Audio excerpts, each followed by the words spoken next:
प्यारे साथियों नमस्कार।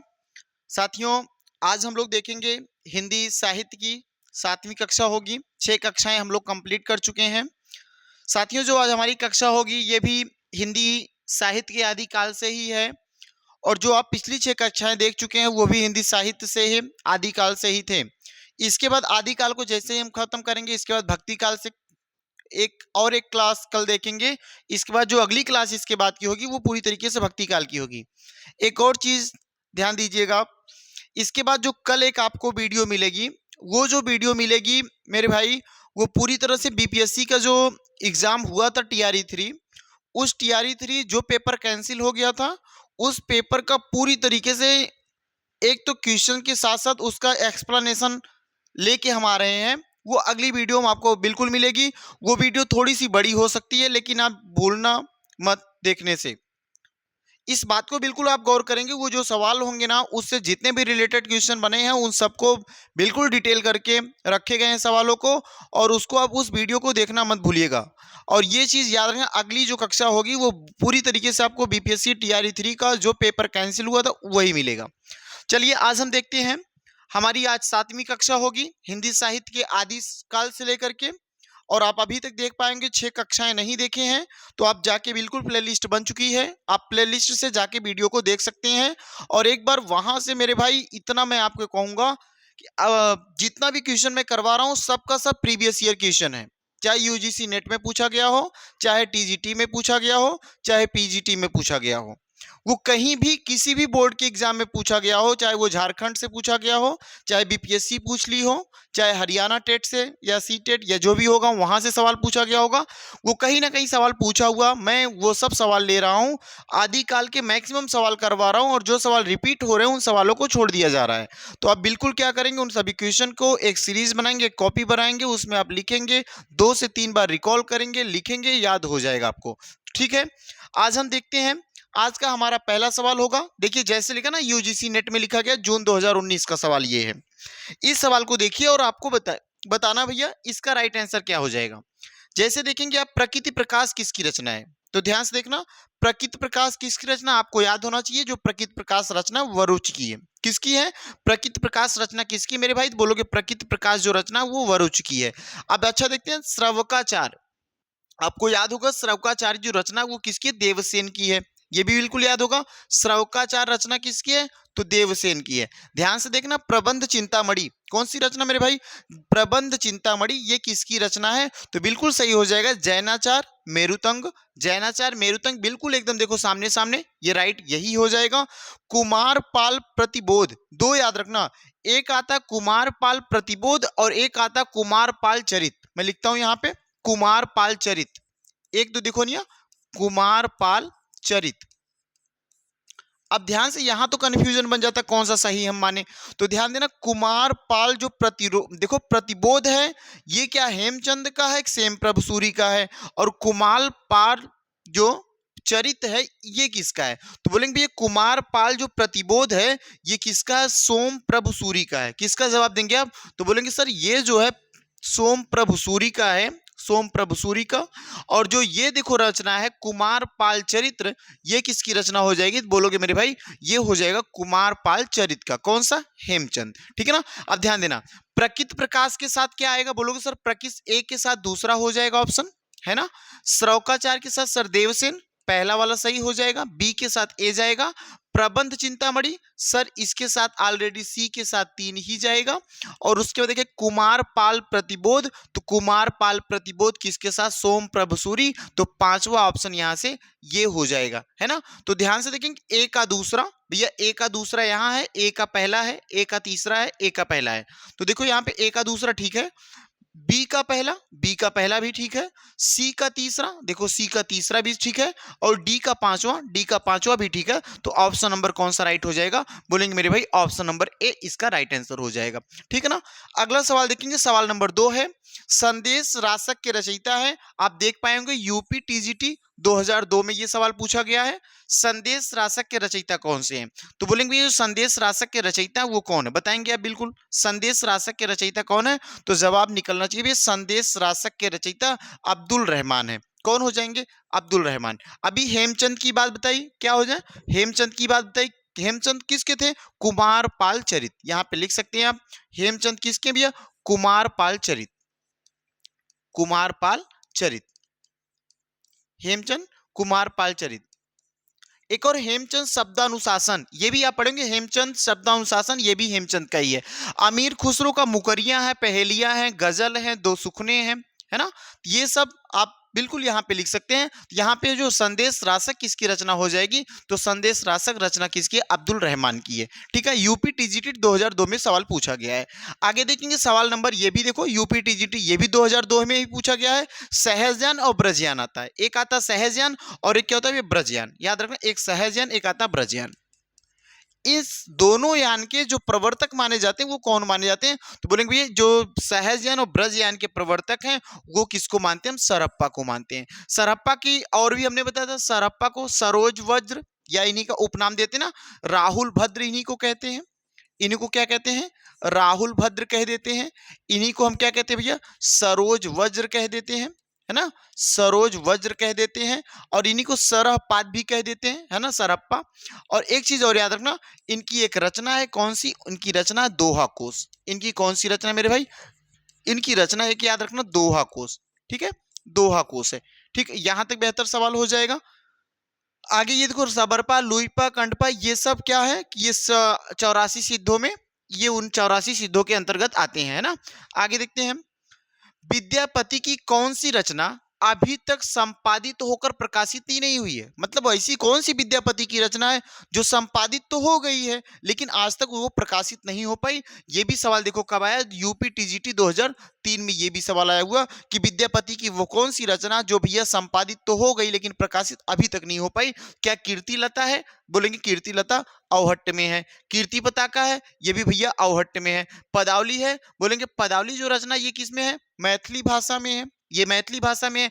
इसी पदावली रचना के कारण क्या होगा? विद्यापति जो है इन्हीं को क्या कहा जाता है? मैथिल कोकिल के नाम से जाना जाता है। और इसी रचना के कारण ये प्रसिद्धि मिली थी या इनका नाम या गुणगान इनका हुआ था। तो आप यहाँ पे बताएंगे कौन सी ऐसी रचना है जो आज तक तो संपादित हो गई लेकिन प्रकाशित नहीं हो पाई? तो आपका जवाब निकल के आएगा भैया जो इसमें है, तो वो कौन सा है? वो ऐसी कौन सी रचना है जो संपादित हुई लेकिन प्रकाशित नहीं हुई? तो बोलोगे सर इसमें है कीर्ति पताका। कीर्ति पताका किस भाषा में? तो बोलोगे सर ये कीर्ति पताका अवहट्ट भाषा में है। ये किसकी रचना? विद्यापति की रचना है। ये क्या हुआ है? प्रकाशित ही नहीं हुई है, इसका संपादन हुआ है। ये भी प्रकाशित हो चुकी है, ये भी प्रकाशित हो चुकी है। ठीक है, आते हैं सवाल नंबर देखेंगे 5वां, बिल्कुल बेहतर सवाल होगा। ये भी देखो सवाल कहां पूछा गया? यूपी टीजीटी 2003 में पूछा गया है। पंडित चंद्रधर शर्मा गुलेरी ने किसको पुरानी हिंदी का प्रथम कवि स्वीकार किया है? तो बताएंगे आप, हिंदी का प्रथम प्रथम कवि किसको स्वीकार किया गया है? क्या सरहपाद को स्वीकार किए हैं, स्वयंभू को स्वीकार किए हैं, राजा मुंज, यहां याद रखना राजा मुंज को स्वीकार किए हैं, कि पुष्प दंत को स्वीकार किए हैं? तो बिल्कुल आसान सा सवाल हो जाएगा। बोलेंगे भैया जो जो इसका आंसर होगा, पंडित चंद्रधर शर्मा गुलेरी ने हिंदी पुरानी हिंदी का प्रथम कवि किसको स्वीकार किया? तो बोलोगे पुरानी हिंदी का प्रथम कवि भैया राजा मुंज को स्वीकार किया है। लिख लेंगे इस बात को, राजा मुंज को स्वीकार किया है। ठीक है ना, किसको स्वीकार किया? राजा मुंज को स्वीकार किया। ठीक है ना। सवाल नंबर अगला देखते हैं। अगला सवाल हमारे सामने, हालात ए कन्हैया, बिल्कुल अच्छी रचना है। किसकी रचना है? बिल्कुल बोलेंगे, ये भी देखो 2003 में सवाल पूछा गया है, पीजीटी में, सॉरी टीजीटी में 2003 में सवाल पूछा गया है ना। अब बिल्कुल जाके देखेंगे कहीं ना कहीं ये सवाल जब पूछे गए वो लिखा गया है 2003 में यूपी टीजीटी के एग्जाम में ये सवाल पूछा गया है। तो बोलेंगे भैया हालात ए कन्हैया किसका है? क्या पूरन भगत की है? ना भैया। विद्यापति की? ये देखो अमीर खुसरो, किसकी रचना हो जाएगी? अमीर खुसरो की रचना हो जाएगी, है ना। ठीक है, हालात ए कन्हैया किसकी रचना? बोलेंगे भैया अमीर खुसरो की रचना है। इनकी रचना और भी है लेकिन ये रखेंगे हालात ए कन्हैया कौन सी? अमीर खुसरो की। ये सवाल देखेंगे, विद्यापति ने कुल कितने ग्रंथों की रचना की? कब सवाल पूछा गया? यूपी टीजीटी 2003 में पूछा गया। किसने भी? विद्यापति ने कुल कितने ग्रंथों की रचना की? तो जवाब निकल के आएगा मेरे भाई, विद्यापति ने कुल 16 ग्रंथों की रचना की है। कुल कितने ग्रंथों की रचना की है? तो विद्यापति के द्वारा कुल 16 ग्रंथों की रचना की गई है। ठीक है, सवाल नंबर अगला देख लेते हैं। बहुत ज्यादा टाइम नहीं लगाएंगे हम सवालों में, बस क्या है थोड़ा सा जल्दी रहेगा कि चीजें बस क्लियर हो जाए, बन जाए हमारा। निम्न में से किस कवि को अपभ्रंश का वाल्मीकि कहा जाता है? ये सवाल मैं पीछे करवा चुका हूं, है ना। अपभ्रंश का भवभूति किसे कहते हैं? अपभ्रंश का वाल्मीकि किसे कहते हैं ना, ये बताओ अपभ्रंश का वाल्मीकि किसे कहते हैं, तो बोलो बताओ भैया। अपभ्रंश का वाल्मीकि किसे कहा जाता है, बोलोगे अपभ्रंश का वाल्मीकि हम कहते हैं स्वयंभू को। अपभ्रंश का वाल्मीकि किसे कहते हैं, तो अपभ्रंश का वाल्मीकि कहते हैं हम स्वयंभू को। ठीक है, अगर ये सरप्पा को क्या कहते हैं, ये चीज आप क्या करेंगे, पिछली वीडियो को बिल्कुल एक नंबर से देखते आएंगे, मैं ये सब चीजों के बारे में पूरा डिटेल लिखवा दिया हूं भैया। अगर वीडियो अच्छी लग रही हो तो अपने भाइयों तक बिल्कुल शेयर करने का हक तो बनता है आपको, और हक बनेगा तो आप बिल्कुल शेयर करेंगे, ये मुझे विश्वास है ना, ये चीज आप करेंगे। 9वां नंबर सवाल देखेंगे, किस कवि को अभिनव जयदेव, देखो बेहतर सवाल है, ये भी करवाया गया होगा कहीं ना कहीं, और सवाल पूछा गया यूपी टीजीटी 2013 में आया था सवाल कि अभिनव जयदेव किसे कहते हैं भैया। अभिनव जयदेव जो जयदेव हैं उन किसका उपनाम आएगा, बोलेंगे विद्यापति का नाम आएगा। किसका नाम आएगा, विद्यापति का नाम आ जाएगा। ठीक है ना, चलो आ जाओ, ये देखेंगे सवाल नंबर 10वां। ये देखो केवीएस पीजीटी 2018-2017 है ना, और टीजीटी में कब पूछा, 2013 में पूछा सवाल। क्या प्रबंध चिंतामणि, प्रबंध चिंतामणि किसकी है, क्या दामोदर पंडित की है, रोड़ा कवि की है, कवि आसुक कवि या कवि आसुक की है, कि मेरुतुंग की है, तो बोलेंगे प्रबंध जो प्रबंध चिंतामणि है वो भैया किसकी है, तो बोलोगे जो प्रबंध चिंतामणि है वो किसकी है, तो मेरुतुंग की है। किसकी रचना हो जाएगी, मेरुतुंग की हो जाएगी, है ना। क्लियर ना, यहां तक आपको चीजें समझ में आ रही हैं। आप बिल्कुल कमेंट बॉक्स में अपना कमेंट बिल्कुल दीजिएगा भैया, ये चीजें बेहतर है, और भी और क्वेश्चन की संख्या क्या 20 ही रखी जाए कि क्वेश्चन संख्या और बढ़ाई जाए, ये बिल्कुल आप कमेंट करेंगे। जितना ज्यादा कमेंट आएगा, अगर ज्यादा से ज्यादा लोग कमेंट करेंगे तो बिल्कुल हम क्वेश्चन की संख्या 20 से 25 करेंगे, 30 कर देंगे। ठीक ना, ये चीज देखेंगे आप। देखेंगे मेरे भाई 11वां सवाल क्या है, पुरुष परीक्षा, एक आता ना परीक्षा गुरु, लाला श्रीनिवास दास का है ना, और एक क्या है पुरुष परीक्षा। अब पुरुष परीक्षा किस कवि की रचना, ये देखो कब पूछा, नेट में पूछा गया सवाल 2017 में। पुरुष परीक्षा किस कवि की रचना है, क्या ज्योतिश्वर ठाकुर की है, गोरखनाथ की है, गोरखनाथ की है, और क्या विद्यापति की है, आचार्य देवसेन की है, तो बोलो भैया पुरुष परीक्षा किसकी है, बोलेंगे भैया ये जो पुरुष परीक्षा है वो किसकी है बताइएगा, तो सर विद्यापति की है। किसकी परीक्षा हो जाएगी, तो विद्यापति की है। लेकिन एक बात याद रखना भैया, अभी तक हमने नहीं पढ़ा, इस वजह से नहीं पढ़ा क्योंकि ये किस भाषा में है, संस्कृत भाषा में है। ये किस भाषा मेरे भाई, तो बोलोगे सर ये संस्कृत भाषा में है, और किसकी रचना है, तो बोलोगे संस्कृत भाषा में, और है रचना किसकी, तो बोलेंगे विद्यापति की है। ठीक है ना, पुरुष परीक्षा किसकी है, विद्यापति की। अगला सवाल देखेंगे, सवाल नंबर 12, बहुत बेहतरीन सवाल है, ये भी देखो सवाल पूछा नेट में 2005 में, बहुत बेहतरीन सवाल है कि आल्हा जो है, आल्हा किस ऋतु में गाया जाता है। आल्हा और रुदल की कहानी हमने बताया ना, तो वो चीज पूछ रहा है कि आल्हा किस ऋतु में गाते हैं, क्या ग्रीष्म ऋतु में गाते हैं, वर्षा ऋतु में गाते हैं, शरद ऋतु में गाते हैं, कि बसंत ऋतु में गाते हैं। आपका जवाब क्या निकल के आएगा, बिल्कुल बताएंगे। बोलेंगे भैया सर जो आल्हा होता है वो किस ऋतु में गाते हैं, तो बोलेंगे भैया आल्हा को हम गाते हैं वर्षा ऋतु में। आल्हा को किस ऋतु में गाते हैं, आल्हा को गाते हैं हम किस ऋतु में, वर्षा ऋतु में। ध्यान से देखेंगे, अगले सवाल की ओर हम आते हैं। अगला सवाल हमारा है, इन रचनाओं को उनकी काव्य भाषा के साथ सुमेलित कीजिए। मतलब इसमें से जो विजय पाल रासो है, क्या हिंदी में लिखा गया है, अपभ्रंश में लिखा गया है, संध्या भाषा या सांध्य भाषा, है ना, सिद्धों की जो भाषा होती है संध्या भाषा या सांध्य भाषा होती है, और क्या मैथिली भाषा में लिखेगी कि ब्रज भाषा में। तो आपको इसको मिलान करवाना है कि विजय पाल रासो किस भाषा में लिखी गई, तो बोलेंगे जो विजय पाल रासो, बिल्कुल आपको याद होगा कि विजय पाल जो रासो वो किस भाषा में लिखी गई, अपभ्रंश में लिखी गई है। विजय पाल रासो किस भाषा में लिखी गई, अपभ्रंश भाषा में लिखी गई। आप देखेंगे चर्या गीत, ये जो चर्या गीत किस भाषा में लिखी गई, याद रखना मेरे भाई, चर्या गीत जो लिखी गई किस भाषा में, सांध्य भाषा में या संध्या भाषा में लिखी गई, जो सिद्धों की भाषा है ना। कीर्ति लता किस भाषा में लिखी गई है, तो बोलोगे सर कीर्ति लता, यहां से देखेंगे कीर्ति लता किस भाषा में लिखी गई, कीर्ति लता का विकल्प ही नहीं किया, कीर्ति लता और कीर्ति पता का ये तो अवहट्ट भाषा में लिखी गई है। देखना ये किस भाषा में लिखी, अवहट्ट भाषा में लिखी गई है ना। और देखना ध्यान से, खुसरो की पहेलियां ये तो हिंदी भाषा में लिखी गई है ना मेरे भाई, ये तो हिंदी भाषा में लिखी गई, ये तो पूरा हमारा मैच कर गया। कीर्ति लता का मिला नहीं, है ना। अगर हम आपसे पूछे कि जो विजय पाल रासो किसकी रचना है, विजय पाल रासो किसकी रचना, बोलो आप बताएंगे विजय पाल रासो किसकी रचना है, तो बोलोगे सर विजय पाल रासो नल सिंह की है। किसकी है, नल सिंह। विजय पाल रासो किसकी रचना, नल सिंह की। अगर हम आप पूछेंगे चर्या गीत, चर्या गीत बताइए, चर्या गीत किसकी रचना, बोलोगे चर्या गीत जो भी है सरप्पा की है। ये जो चर्या गीत ये किसकी रचना, ये सरप्पा की है ना, सरप्पा। अब आगे बताइए। अब ये खुसरो की पहेलियां आप जानते किसकी है? खुसरो की पहेलियां किसकी? खुसरो की, अमीर खुसरो। क्या लिखेंगे? अमीर खुसरो की ये पहेली हो जाएगी। और आगे देख रहे हैं आप, कीर्ति लता, कीर्ति पताका, पदावली, ये किसकी है? तो विद्यापति की है, ये विद्यापति की है। यहाँ पे कहीं एक ऑप्शन मिसमैच हुआ, वहां पे अवहट्ट रहेगा, ठीक है ना। यहाँ हमारे सोच से लगता है मैथिली की जगह पे क्या लिखेंगे? अवहट्ट लिख लेंगे, ये अवहट्ट लिख लेंगे, ठीक है। चलो आ जाते हैं सवाल नंबर 14 देखते हैं। सवाल नंबर 14 कह रहा कुमार पाल प्रतिबोध। अभी हमने करवाया पीछे मिलान में कि कुमार पाल प्रतिबोध और कुमार पाल चरित, है ना। कुमार पाल चरित और कुमार पाल प्रतिबोध, ये किसके इसके रचनाकार कौन है? तो बोले भैया कुमार पाल प्रतिबोध जो है वो किसकी रचना है? तो सोम प्रभु सूरी की है। वो किसकी रचना है? सोम प्रभु सूरी की। और यही हमने बताया कि अगर लिखा रहेगा कुमार पाल चरित, है ना, कुमार पाल चरित, तो ये किसकी रचना हो जाएगी? तो बोलोगे कुमार पाल जो चरित वो रचना होती हेमचंद की।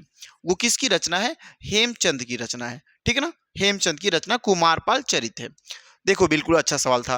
अंगबंध, देखो अंगबधु किस कवि की रचना है? तो बिल्कुल बोलेंगे क्या दादू दयाल की है, रज्जब की है, विद्यापति की है ना, विद्यापति की है कि कबीर दास की है? बताइएगा कि अंगबधु किसकी रचना? बिल्कुल याद रखेंगे भैया, अंगबधु किसकी रचना है? दादू दयाल की। अंगबधु किसकी रचना है? तो दादू दयाल की रचना। बिल्कुल आपको याद होना चाहिए इस बात, है ना। अच्छा, और भी क्या आपको अंगबधु के बारे में कुछ पता है? तो बोलोगे सर जो अंगबधु का जो संकलन, इस रचना जो अंगबधु है इसके जो संकलन करता थे वो कौन थे? रज्जब थे, है ना। अंगबधु के संकलन करता कौन थे? रज्जब थे। अगर लिखना चाहे तो आप लिख सकते हैं कि इसके संकलन करता, है ना, इस रचना के संकलन करता, इस रचना के संकलन करता, इस बात को आप बिल्कुल नोट कर लेंगे। इस रचना के संकलनकर्ता कौन थे? तो इस रचना के संकलनकर्ता थे रज्जब। कौन थे मेरे भाई? रज्जब थे, है ना। इस रचना के संकलनकर्ता क्या है? रज्जब थे। अगर हम आपसे एक और बात पूछें कि जो दादू दयाल की और एक रचना फेमस बता दो, तो बोलोगे सर इनकी एक अन्य रचना याद रखो, बहुत ही इंपॉर्टेंट रचना मेरे भाई, क्या? हरडेवाड़ी। क्या हो जाएगा? हरडेवाड़ी। याद रखें, ये बहुत ही इंपॉर्टेंट रचना है। ये बहुत बार एग्जाम में ये भी पूछा गया कि हरडेवाड़ी किसकी है? तो बोलोगे सर हरडेवाड़ी की जो रचना है वो भी किसकी है? तो दादू दयाल की है, ठीक है ना। बेहतरीन सवाल ये भी बन गया। 15 नंबर सवाल। 16वां सवाल देखेंगे आप, सब रस के रचनाकार हैं, है ना। ये सब रस, बेहतरीन सवाल है। सब रस के रचनाकार कौन? भैया एक ये क्या है? उर्दू की क्या है? उर्दू साहित्य की प्रथम रचना मानी जाती है सब रस। ये कैसी है? बोलोगे सर उर्दू साहित्य की, है ना, याद रखेंगे। उर्दू साहित्य की प्रथम रचना, उर्दू साहित्य की प्रथम रचना, इसे क्या? सबरस को क्या? उर्दू साहित्य की प्रथम रचना। अब एक बात मुझे बताओ, इसके रचनाकार कौन हो सकते हैं? क्या मुल्ला वजही होंगे? कुली कुली कुतुब शाह हैं? ईसा अल्लाह खां, इंसा अल्लाह खां, या ईसा नहीं, इंसा अल्लाह खां, सैयद हुसैन अली खां। तो यहाँ पे जो होगा सबरस के जो है कौन है? मुल्ला वजही हैं। कौन हो जाएंगे भैया? मुल्ला वजही। मुल्ला वजही इसके क्या है? इसके रचनाकार कौन है? सबरस के रचनाकार कौन है? बोलोगे मुल्ला वजही है। जो सबरस रचना है वो उर्दू साहित्य की पहली रचना है। उर्दू साहित्य की पहली रचना, किसके रचनाकार कौन? तो बोलोगे मुल्ला वजही। मुल्ला वजही किसके? सबरस के। क्लियर है ना ये सवाल? आज जो सवाल नंबर आगे देखते हैं 17। कुवलय माला कथा के रचनाकार हैं। बिल्कुल बढ़िया का सवाल है। कुवलय माला किसके हैं? तो सर इसमें जो कुवलय माला है रोडा कवि, रोडा कवि के नहीं भैया, रोडा कवि नहीं है, उद्योतन सूरी। बिल्कुल बेहतरीन सवाल, इसको भी नोट कर लेंगे आप। उद्योतन सूरी जो है वो किसके हैं? कुवलय माला कथा के रचनाकार हैं, है ना। कुवलय माला रत्ना। अच्छा, ज्योतिश्वर ठाकुर बताओ। वर्ड रत्नाकर, है ना, वर्ड रत्नाकर, ज्योतिश्वर ठाकुर आपको याद होगा। वर्ड रत्नाकर किसकी रचना है? ज्योतिश्वर ठाकुर की, ठीक है ना। चले आगे। ये देखो सवाल नंबर 18 देखेंगे भाई। ये चीज याद रखना, ये आप जो कर रहे हैं बिल्कुल एक बार प्रैक्टिस धीरे धीरे करते जाएंगे। एक दिन में कुछ नहीं होने वाला। एक दिन तो हम कुछ कर सकते हैं लेकिन एक दिन में कुछ नहीं कर सकते। तो आपको पेशेंस रख के चीजों को धीरे धीरे करना होगा, है ना। आए वीडियो देखे 2 मिनट में फिर स्किप किए आगे बढ़ जाए, तो ऐसा कुछ नहीं होने वाला। धीरे धीरे कंटेंट, अब हम तो बिल्कुल बेसिक से चल रहे हैं और ये एक टाइम आएगा धीरे धीरे हम बहुत ढेर सारा क्वेश्चन कर डालेंगे। अगर आप हमारे साथ पेशेंस बना के बने रहेंगे तो पूरी वीडियो देखेंगे। यदि आप आए और 2 मिनट देखे यहाँ तो नहीं कुछ मिला, चल दिए, तो भैया आज हम नहीं दिखा सकते आपको क्या हमारी पोजीशन है, क्या हम दिखा सकते हैं। पहले आप एक बार क्वेश्चन को करिए, आप जब क्वेश्चन करेंगे तभी तो आप रिजल्ट में पाएंगे, तब तो नाम आएगा, है ना। ये चीज याद रखना है। मैथिली भाषा का सबसे प्राचीनतम उपलब्ध ग्रंथ कौन सा है, बोलोगे। मैथिली भाषा का सबसे प्राचीनतम उपलब्ध ग्रंथ कौन सा, बताइएगा, यहां से बताइएगा। तो बोलेंगे सर मैथिली भाषा का सबसे प्राचीनतम उपलब्ध ग्रंथ किसका, वर्ण रत्नाकर है। किसका, ज्योतिश्वर ठाकुर का। अभी हमने लिखा था पीछे, किसकी रचना, ये ज्योतिश्वर ठाकुर की रचना है। बस इतनी बात नोट करेंगे, किसकी रचना हो जाएगी, ये ज्योतिश्वर ठाकुर की रचना हो जाएगी। अच्छा, ये जो ज्योतिश्वर ठाकुर की अन्य कोई और बताओ ग्रंथ, तो बोलेंगे ये शब्दकोश ग्रंथ है। ये वर्ण रत्नाकर कैसा है, तो शब्दकोश ग्रंथ है ये, है ना। ये कैसा ग्रंथ बोलोगे सर, ये शब्दकोश ग्रंथ है।